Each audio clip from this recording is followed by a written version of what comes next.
Indonesia masuk 10 besar angkatan laut dunia. Bukan karena klaim kekuatan tempur, tapi karena total tonase kapal perang aktif yang dimiliki.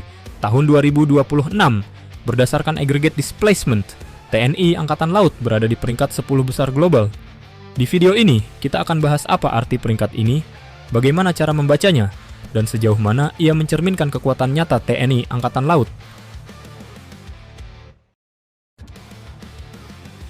Apa yang dinilai? Penilaian ini menggunakan indikator aggregate displacement, artinya yang dihitung adalah total bobot semua kapal perang aktif dalam satu angkatan laut, yang masuk perhitungan meliputi kapal tempur permukaan, kapal selam, kapal amfibi, serta kapal pendukung dan logistik. Indikator ini tidak menilai kualitas senjata, radar, atau sistem tempur. Ia hanya menunjukkan seberapa besar kapasitas fisik armada laut yang dimiliki sebuah negara.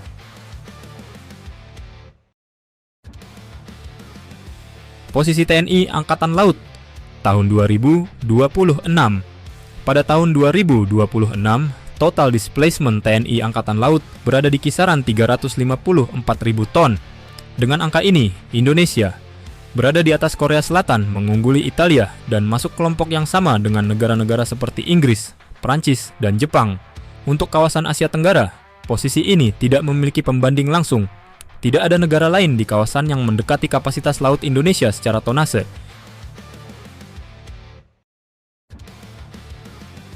Dari mana tonase TNI Angkatan Laut berasal?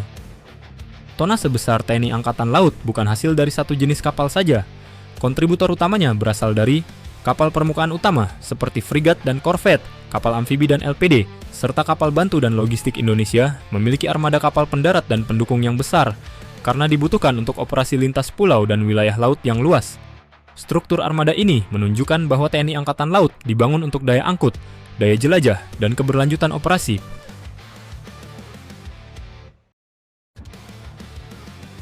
Apa arti masuk 10 besar?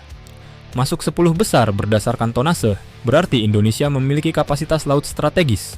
Ini menunjukkan bahwa TNI Angkatan Laut mampu menggelar pasukan lintas pulau, mengoperasikan armada dalam waktu lama, menjaga jalur laut vital, serta mendukung operasi skala besar di wilayah maritim. Untuk negara kepulauan, indikator ini sangat relevan, karena tantangan utama bukan hanya konflik terbuka, tetapi pengamanan wilayah laut yang luas dan terpisah-pisah.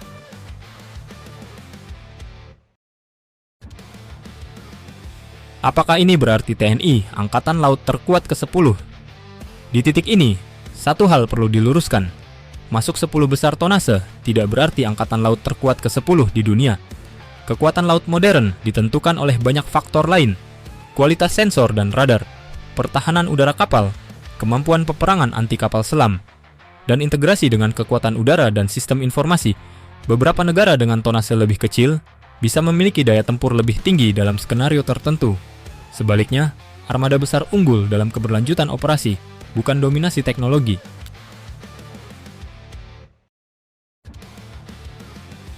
Posisi nyata TNI Angkatan Laut di dunia. Jika dinilai secara realistis, posisi TNI Angkatan Laut saat ini adalah Angkatan Laut besar secara kapasitas, kuat secara regional, dan berada di level middle power navy secara global. TNI Angkatan Laut bukan armada proyeksi global dan bukan pula armada ekspedisioner. Namun, Indonesia memiliki armada yang sesuai dengan kebutuhan geografis dan strategisnya.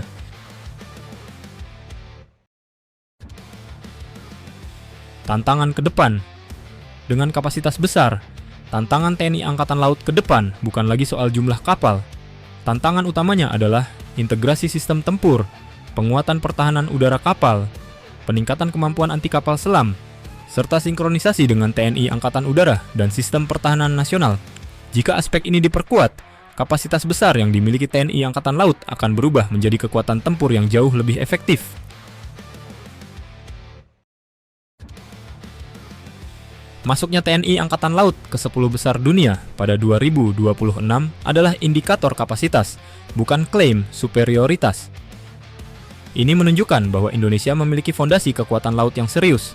Di laut, yang paling menentukan bukan siapa yang paling banyak bicara, melainkan siapa yang mampu hadir, bertahan, dan beroperasi ketika dibutuhkan.